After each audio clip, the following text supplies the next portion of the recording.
હું એક દલિત સમાજમાંથી આવું છું અને હું એક વાહન વ્યવહારનો ધંધો કરું છું. અક્ષયભાઈ પરસોત્તમભાઈ જોશીએ મને એવું જણાવેલું કે તું હલકી જાતનો છો, તું હરિજન છો, તારી ગાડીઓ હવે નહીં ચાલે. અને હવે કંપનીમાં અમારા હું ઉચ્ચ કોટીનો બ્રાહ્મણ છું અને હવે કંપનીમાં જે પણ ગાડીઓ ચાલશે અમારા સુવર્ણ સમાજની જ ચાલશે. દલિત સમાજને વારંવાર અપમાનિત કરી અને એમની સાથે આવી જાતિ વિરુદ્ધની હરદૂતો કરવામાં આવે છે અને મારી સાથે પણ આવી થઈ છે. આ મોટા પૈસાદાર વ્યક્તિઓ દર વખતે અમારા સમાજને નીચો દેખાડે છે. મને તંત્રથી એક જ આશા છે કે મને યોગ્ય ન્યાય મળે. જો મને યોગ્ય ન્યાય નહીં મળે તો હું મારા સમાજના આગેવાનોને સાથે રાખી અને ભૂખ હડતાલ કરીશ અને ગાંધી ચિંધી આંદોલન કરીશ, સંવિધાનના દાયરામાં રહીને. જય ભીમ.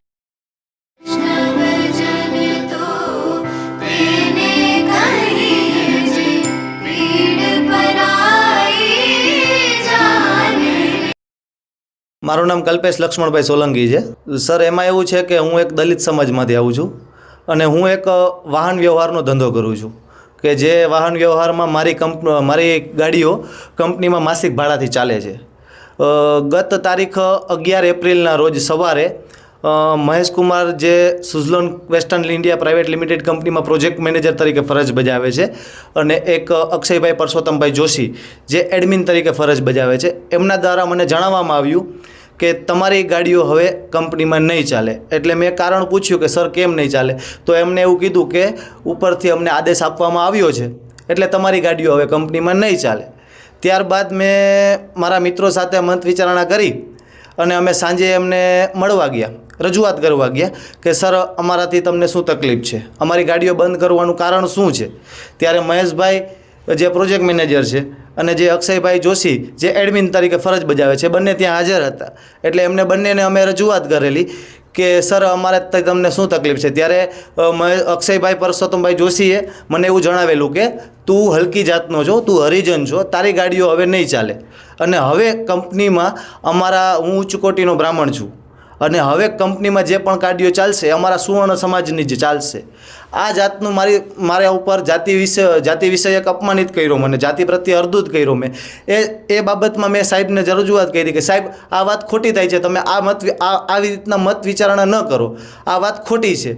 ત્યારે અક્ષયભાઈ પરસોત્તમભાઈ જોશી અને મહેશકુમારે બંનેએ મને ધમકી આપી અને અક્ષયભાઈ પરસોત્તમભાઈ જોશીએ મને છાતીના ભાગમાં બે મુક્કા મારેલા અને મહેશકુમારે મને પકડી રાખેલો અને એને બંને મુક્કા મારેલા. ત્યારબાદ એ બનાવ બનતા ગંભીર મામલો થતા મને મારા મિત્રો જે મારી સાથે હતા એમણે મને છોડાવેલો અને મેં કીધું કે સાહેબ આ વાત ખોટી છે, હું તમારા વિરુદ્ધ પોલીસમાં ફરિયાદ કરીશ.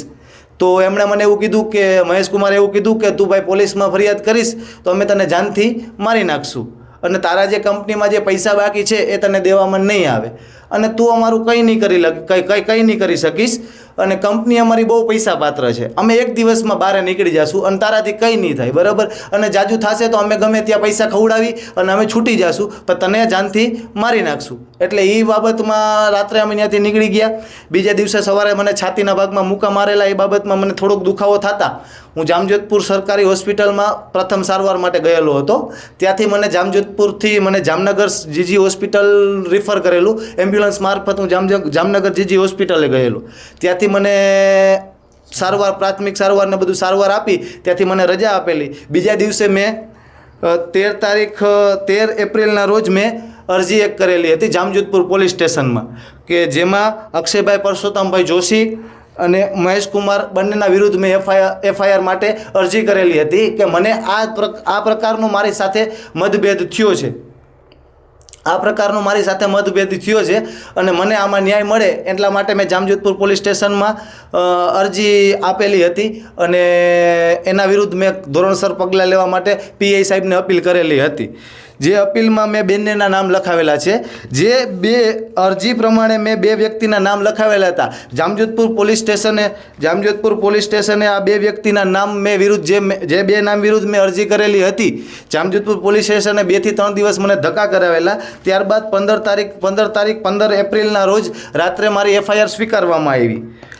રાત્રે 11 વાગ્યાના આસપાસ મારી એફઆઈઆર સ્વીકારવામાં આવી, જેમાં એફઆઈઆરમાં એક જ વ્યક્તિનું નામ છે જે અક્ષયભાઈ પરસોત્તમભાઈ જોશી એડમિન તરીકે ફરજ બજાવે છે.